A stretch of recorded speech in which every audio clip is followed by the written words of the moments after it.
અગ્નિકાંડને 1 મહિનો રાજકોટ બંધ। પોલીસની ગાડી પર કોંગ્રેસના કાર્યકરો ચડી જતા ટીંગાટોળી સાથે અટકાયત। કહ્યું પોલીસ ગુંડાગીરી કરે છે। રાજકોટ ટીઆરપી ગેમ ઝોનમાં થયેલ અગ્નિકાંડને આજે 1 મહિનો પૂર્ણ થયો છે, ત્યારે આજે પ્રથમ માસિક પુણ્યતિથિ નિમિત્તે પીડિતાઓને ન્યાય આપવા માટે કોંગ્રેસ દ્વારા રાજકોટ સ્વયંભૂ બંધનું એલાન કરવામાં આવ્યું છે। આ બંધના સમર્થનમાં પ્રદેશ કોંગ્રેસના પ્રમુખ સહિતના નેતાઓ તેમજ સૌરાષ્ટ્રના નેતાઓ જોડાશે અને જો કોઈ જગ્યાએ બંધને સમર્થન નહીં હોય તો તે જગ્યાએ હાથ જોડી વિનંતી કરીને અપીલ કરી અડધો દિવસ બંધ પાડવા માંગ કરવામાં આવી રહી છે।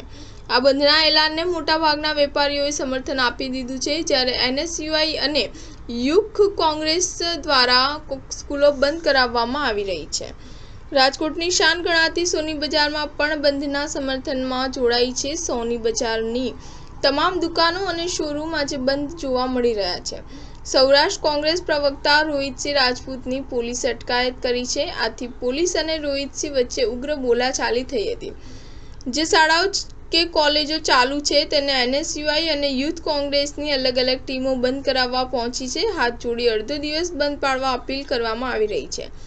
રાજકોટના કાલાવડ રોડ પર માતૃ મંદિર ગ્રેન્ટેડ સ્કૂલ ચાલુ હતી, તેને બંધ કરાવવામાં આવી હતી। ક્લાસમાં ભણતા વિદ્યાર્થીઓ અને બાળકોને પ્રિન્સિપલને વિનંતી કરી સ્કૂલ બંધ કરાવવામાં આવી હતી। સ્ટાર ન્યૂઝ 7 હંમેશા સચ્ચાઈની સાથે।